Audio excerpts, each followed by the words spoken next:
what you do in life chooses you. You can choose not to do it. You can choose to try to do something safer. Your vocation chooses you. When I really started painting a lot, I had become so obsessed that there was nowhere to move in my home. Paintings were everywhere. They were becoming a part of the furniture. I was eating on them. I found myself looking around at one point at a really bleak winter in New York, and it was just so depressing, and I think I needed color. It's getting kind of pedestrian to me now, the teal. You know what I'd like to do is just start threading in some purple, into these things.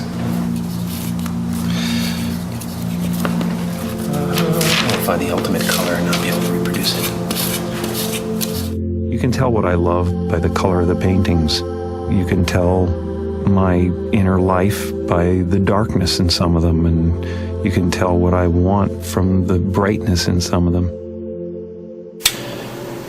It's 5 a.m. So I'm making a little more progress now. It's really kind of cool what happens with these things, because you really don't know what a sculpture or a painting totally means. You think you do. Most of the time I start out with a plan, and then, like a year later, I'll realize that the painting was telling me what I needed to know about myself a year before. I think what makes someone an artist is they make models of their inner life. They make something physically come into being that is inspired by their emotions or their needs or what they feel the audience needs. I like the independence of it. I love the freedom of it. No one else tells you what you can or can't do most of the time. And there's an immediacy to it. Art has to be service, it's like you're servicing your subconscious, and at the same time you're doing something that someone's going to relate to, hopefully. When I was a kid, I spent half my time in the living room performing for people.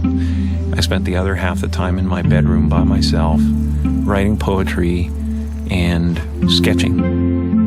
I was not the type of kid you could say, as a punishment, go to your room, because my room was heaven to me. My isolation was welcome. People that are different have a shot at being original.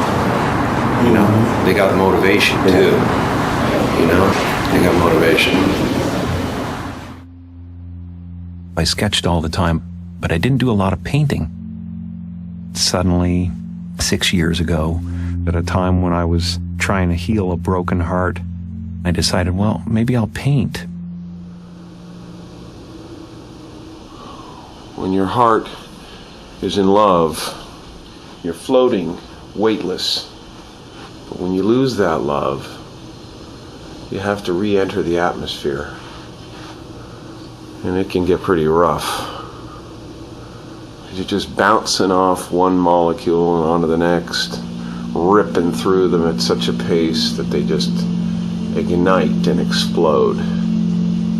Until you find another heart that's doing the same thing, has landed and cooled, and then you start to float again.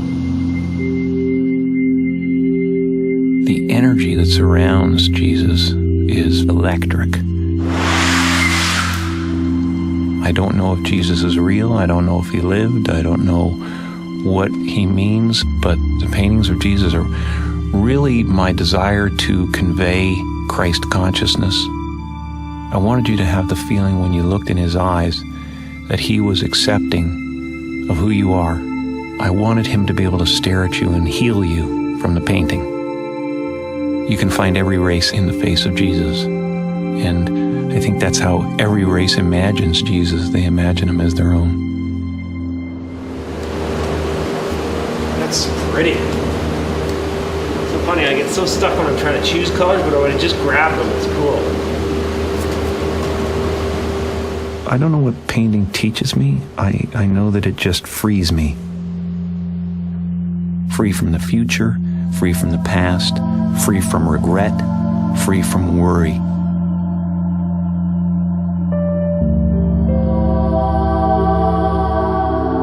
Something inside you is always telling a story. I believe every single thing that you see and hear is talking to you.